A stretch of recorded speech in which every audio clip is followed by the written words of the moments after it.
You need to make financial goals. You need to make money goals that are so encouraging and they make you so happy that you are okay with the sacrifices and the compromise. Don't let the stress and the anxiety and the unconscious ignorance around money.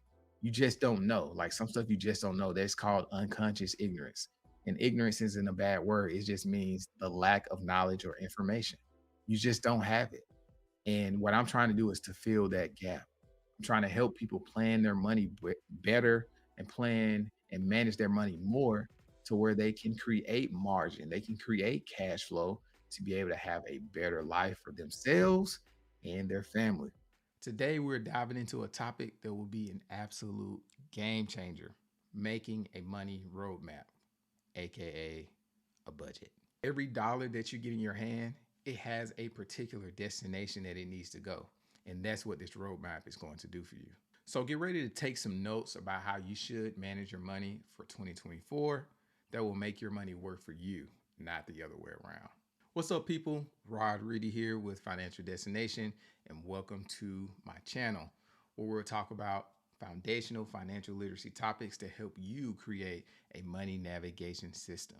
All right, so let's rock and roll, people. This is coming to you live via StreamYard.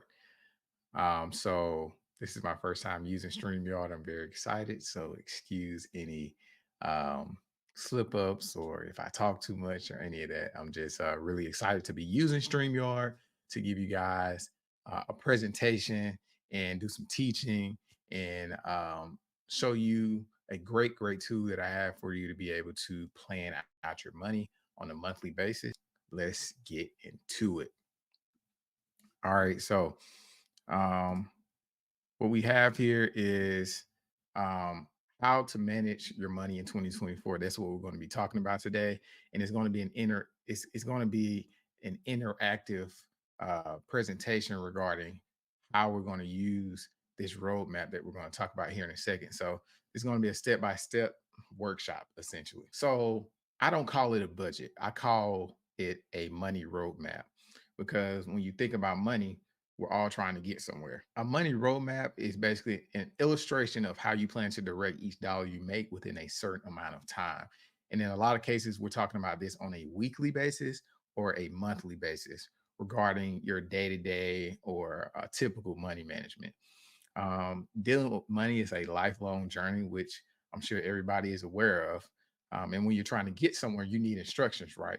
You got to know two things. You got to know where you are, which most times your phone or your navigation system in your car can identify that. And then you also have to know where you're going. And when you put that information in, you get the navigation system to tell you, hey, 5 miles up the road, I'm going to turn here, I'm going to turn there. Or you're going the wrong way, you need to make a U-turn, whatever it is, it tells you what you need to be doing. It's giving you some instruction. And actually, right quick here, I'm going to get us some little vibes going with the default background music that StreamYard has, just to keep us some company. But anyway, so yeah, you're trying to handle a financial journey, and you need instructions to do so. And in this particular case, as I stated, we're trying to get somewhere financially. This journey involves money. And to accomplish this, that's why we need this money roadmap. And in it, we're assigning every dollar a destination. Every dollar has a destination, and it's up to you to determine where they go. Does it go to your emergency fund? Does it go to your investments? Does it go to paying off good old Sally Mae or whatever? Every dollar has a destination. Remember that. So before we get into the um, what I call the four lanes of money management, which is the four essentials of a money roadmap, I want to talk about these four expenses right here specifically. So when times get hard, when things aren't going as well, and you need to really be thinking about, okay, what do I need to make sure I can cover? And I call these the four wheels. And I got that from the fact that If you have a car, you have a truck, you have an SUV, when it really comes down to it, you're not going anywhere unless you got four wheels. Unless all those tires are on, they have air in them. And sometimes you even got to roll on a donut, but you make it where you got to go. So I want to talk about the four wheels. So the four wheels, which are your most important expenses, when times get rough, these have to be covered. So that's food, utilities, shelter, and travel. And I'll tell you why. Without food, you can't survive. Without utilities, it's tough to make the food you need to survive. Food, utilities, shelter is next. When you're dealing with situations, when you're getting behind on things, um, your mortgage is more merciful than your utilities. And that's why you put it third. I don't know if that makes sense, but basically, if you get late on your house or your mortgage, they usually give you some time to get caught up and have more mercy. Your utilities, sometimes they get you on a payment plan, but if they turn those lights off, or when they turn those lights off, you're going to be in some trouble. Or when they turn the water off, you're going to be in some trouble. So you want to go food for your nutrition, utilities to be able to prepare the food and to be able to keep your hygiene proper, and then shelter just so you can have a roof over your head, and they'll give you more time to get things corrected if you get behind. And then finally, travel. Having a physical car that's yours isn't the most important thing out of these four, because you can use public transportation. You can catch a ride with somebody if you're not able to afford a car at the time. But if things get really bad, you want to handle these things in this particular order: food, utility, shelter, and travel. And then you can start looking at everything else once you get yourself back on your feet. So, in these four, these are expenses, which are one element and one lane of money management that we're going to discuss here. So, the four lanes of money management that we have here are your income, your expenses, your debt, and your margin. Your income makes complete sense. You can't have a money roadmap without including the money you make in it. You also can't have money management happen or a money roadmap be created without the expenses. And then I take debt out of the expenses because when you think about it, debt is one of the expenses that you do have, but it's one of the ones that take money away from you. So I kind of take it out and put it separate because it needs undivided attention in some way, whether it be minimum payments or you're actually doing well and being on a journey of paying off your debt by paying extra payments to get done with that stuff early. The earlier the better, because those interest rates will eat you up. And then finally, you have margin. And I have margin circled because that is the key. Having margin left over, and margin is the space between your expenses and your income. So when you have margin left over, you'll see what I call it. You'll see what I call it here. So the margin calculation is income minus expenses, as I just stated. And what that equals is a budget's dream. And the reason I call it that is because having that extra money left over is where you can start accomplishing your financial goals. So that can be paying off your car sooner, paying off debt sooner, going on a vacation. And we'll have some more examples here that I want to show you. But ultimately, you want to do your best to increase your income, decrease your expenses to be able to make way for money left over. So here's how you calculate your margin. This is just an example. I've said it a couple of times already. Your income minus your expenses equals your margin. So this particular example we got here, you got $8,525 on a monthly basis that you're bringing in. That's money you're bringing in. And then you have expenses of $7,000. I would say that's pretty dang good. Of course, there's room for improvement. I mean, who wouldn't want to have $5,000 left over at the end of the month? I mean, I would. But anyway, back to the example. So you got income minus your expenses, and then you have $1,525 left over.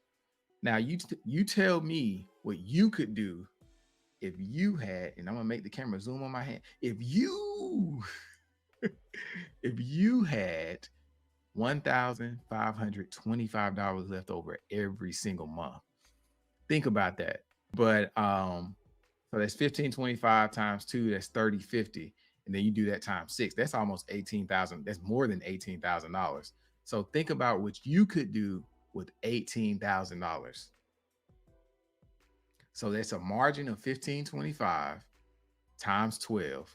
That is over $18,000.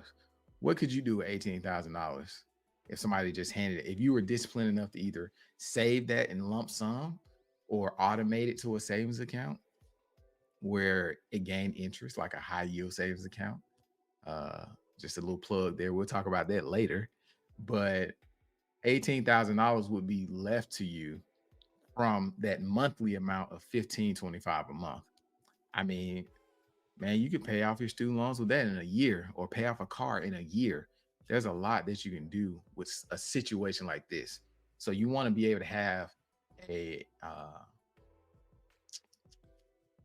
you want to have a situation that resembles this, no matter what scale. If your margin is 200 bucks, or if your margin, as I said, is $5,000, you want to have money left over. That's key. So these are the type of stuff that you can do when you have margin left over. You can reach your goals faster. You see what it says? Reach your goals faster when you have margin. I mean, that's the whole point in controlling and managing your money. And see, we got some examples here. Pay off debt faster, home ownership, create and increase an emergency fund, invest for your kids, a luxurious and long vacation, luxurious and long vacation, home renovations. You want to make your place look a little nicer, increase your retirement contributions, entrepreneurial ventures, being able to have money to invest in a side hustle or an actual like full-on LLC or corporation on the side while you build it up, for you to be able to do full time later. Or if you want to actually stop your day job to pursue a passion that may pay smaller amounts at first. That's the type of stuff you can do. Early retirement, you see it. Purchase investment properties. These are all things you can do when you manage your money properly and you have money left over to set aside to get to some of these places that we have listed here. So now we get to the tool. We're going to get to the money map, the financial destination money roadmap. And here are just some features about it that you guys will see here in a second when I get to that part of the video here. But this thing has over 80 available line items for expenses and income for you to be able to customize it according to your financial situation. Um, I just wanted to make sure you had enough room. And in the example, you'll see where there are some spaces that you don't necessarily need.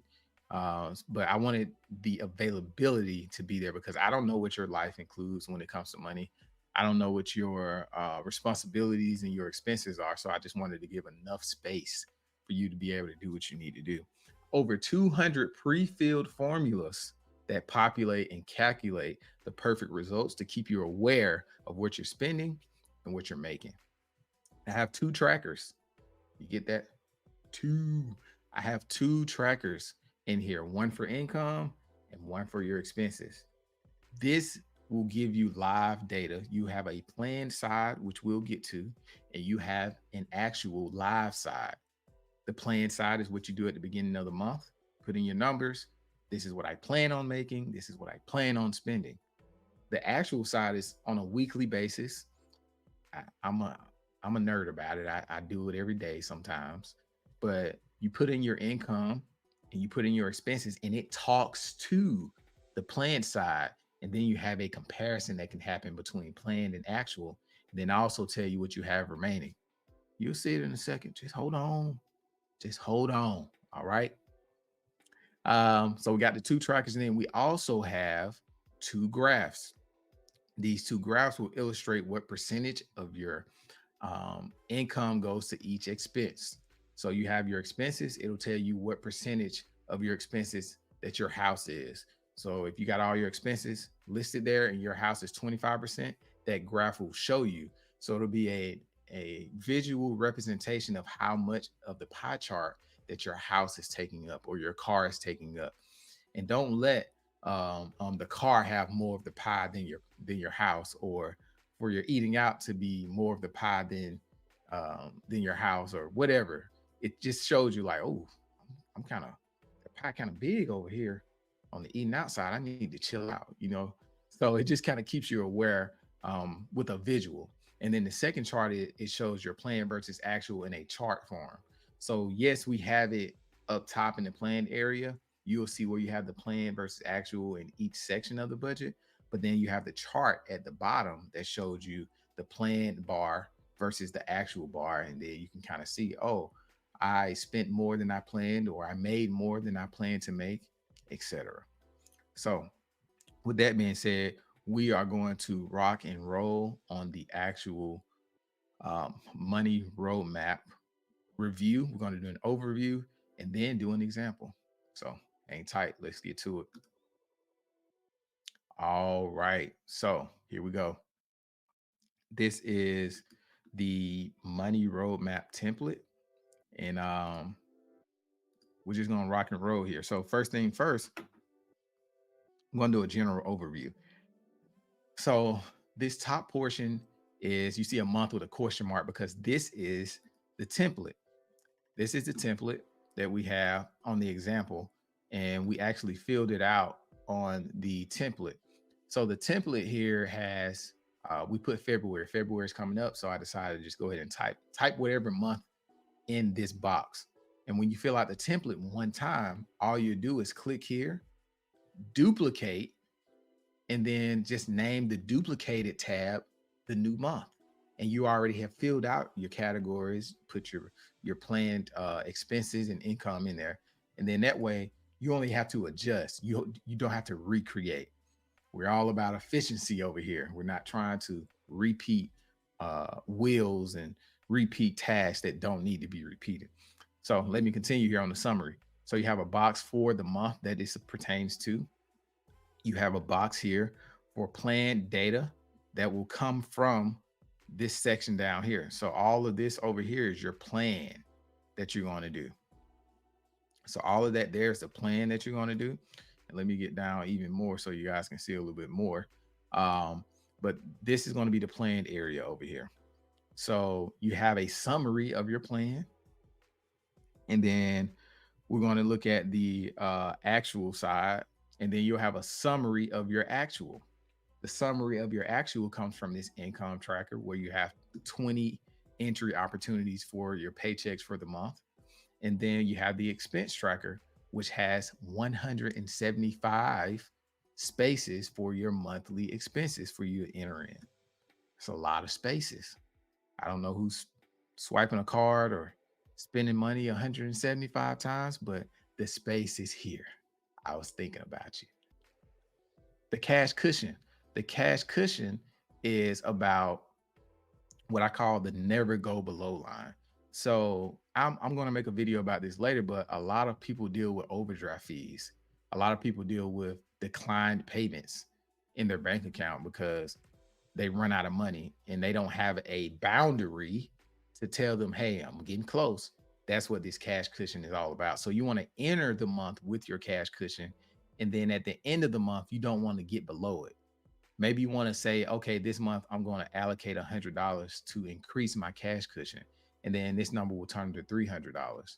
So this is just a cash cushion analysis just to make sure that your starting balance and your imbalance is either equivalent or the imbalance is larger than the starting balance.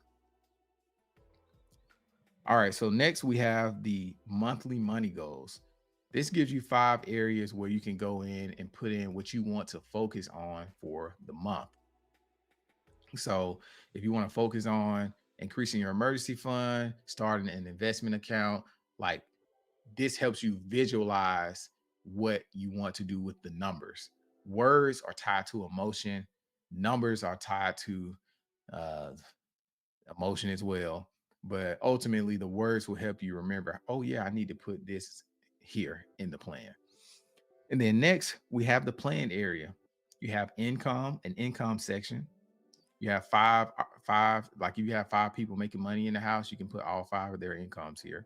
You have the savings and investment area where you have some categories which are customizable. Is that a word? Which you can customize according to your situation. As I stated earlier, you can change these categories to be whatever you want. Then you have the section for fixed expenses, which are your bills. And then also what you'll see here, when I'm doing the bills section, I have a check mark next to each bill. The reason I do that is because sometimes you'll be doing your uh, monthly planning regarding your money, and then you'll get to a certain part of the month and don't remember, oh, did I pay this or did I pay that? Log in, you got a late fee. So I put these check boxes here just as a to keep you aware of if you paid something or not. So that's why that's there. And you see, I got tithe in the fixed expenses because the Lord has been good, and I pay my tithes because I feel like He rewards us accordingly. I won't. I ain't gonna preach, but anyway, that's a bill for me. Um, and then you got variable expenses down here where they don't have a checkbox because they're just things that go up and down each month. They're not consistent. So this is a variable expense area. And some of these categories may not be, you may not be in agreement with them being variable, like health and fitness. You may have a gym membership that you need for health purposes that may go up into fixed. Make it yours. And then you have the debt area down here where you have 15 spaces, and I have check boxes next to the debt items because yes, they are bills and they need to be paid.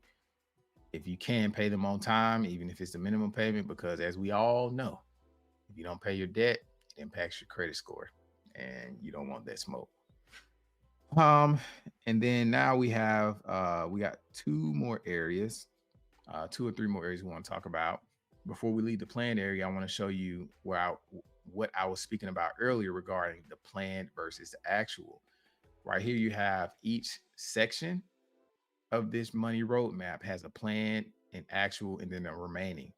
And I've already filled out some of uh, the expenses and the income in the tracker on the example that we're going to look at, and you'll see where the tracker side will start talking to the plan side, and then that'll show us a few things.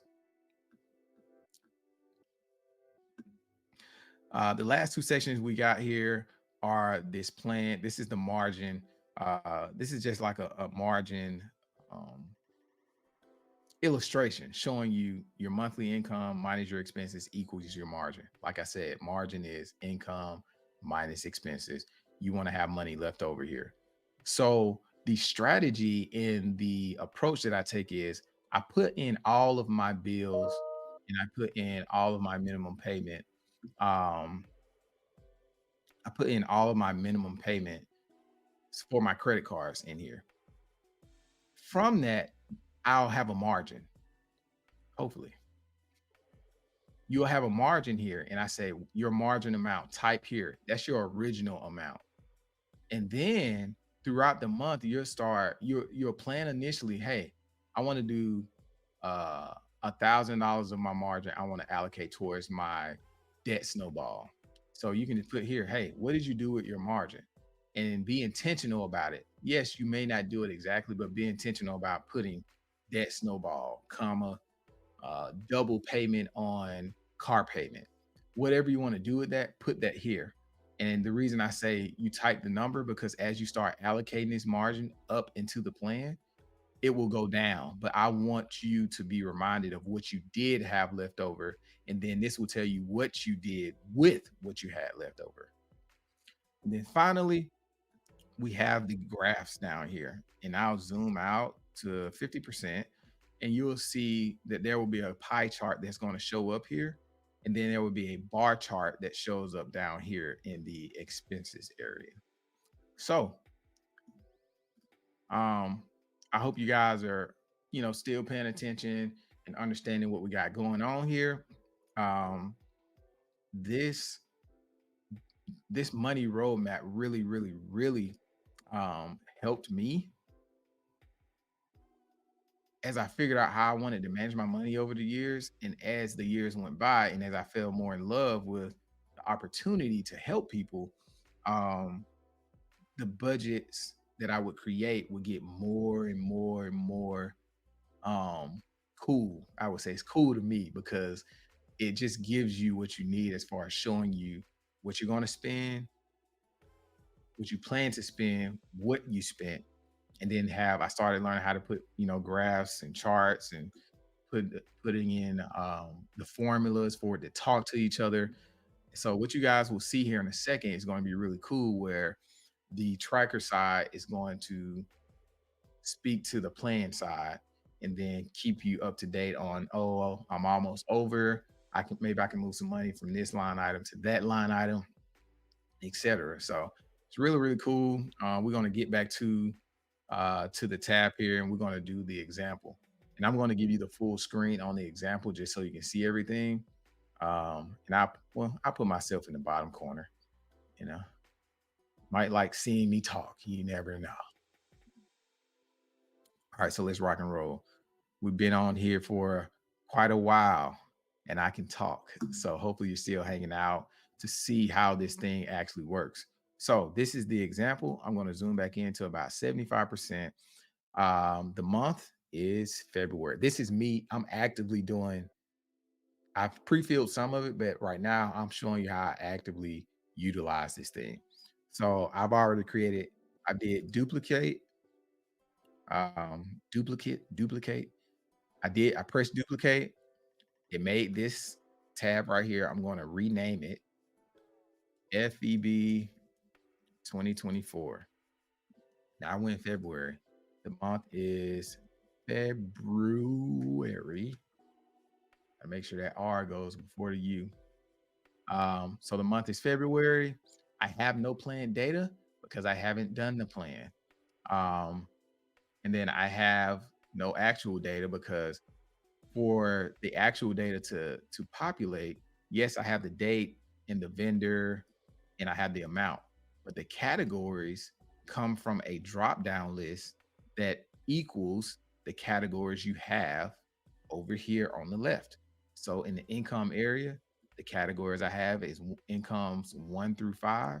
When I click this drop down box, it asks me, hey, which income was this? This is the income tracker. Where did this money come from? So we're going to say it came from income 1, and then we're going to say this one came from income 2. This is a couple we're dealing with here. So what you see is the actual data that populated is 6532, and it came from these two numbers.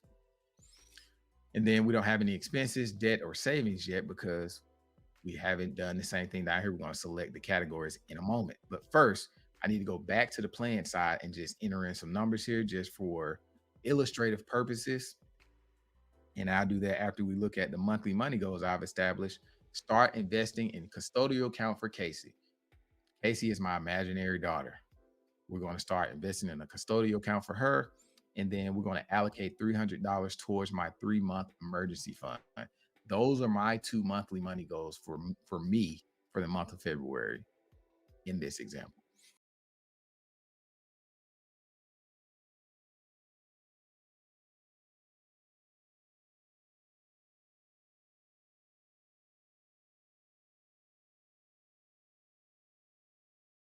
All right, so let's come over here. We're going to pick the categories for our expenses that we entered for 221, February 21st, 22nd, and 23rd. All right. So Chick-fil-A, and you can just type it in there. So I call it eating out, Alabama Power, that is utilities, Toyota Credit, that is car payment 1 of 3, Dillard's is clothing, uh, barbershop, Fresh Face Barbershop, La Cocina Cuisine, that's eating out restaurants. This is internet. Nissan Lending is car payment 2 of 3. Waffle House is eating out. Texaco is fuel. Publix is groceries. Kroger's groceries. Child support is child support. Um, Vanguard's investments is investments. Northwest Mutual Northwestern Mutual is life insurance, and then 3-month emergency fund is your emergency fund. All right, so let's rock. Let's go over here. So what you're gonna see is this. I planned 150, but I paid my expense was 300. All right, I'm gonna try to hurry up. I've been on here for 35 minutes. All right, I don't know who's gonna watch this, but if you stayed on to watch it, thank you. Appreciate you. All right. But yeah, ideally what you're saying is I am there are areas where I'm over because I didn't put any in the planned area. And then there are areas where I still have money, planned money I mean, I still have money remaining because I didn't have any actual expenses for that line item yet. So down here you'll see I went over budget by $359 for utilities because I paid it came out the bank account, but I forgot to put it in my budget. Like how you forget to put, the electric bill in the budget, man. So I'm gonna fix that. Um, and then go down. I mean, you just see that plan versus actual. Then you got red. It turns red if you overspend.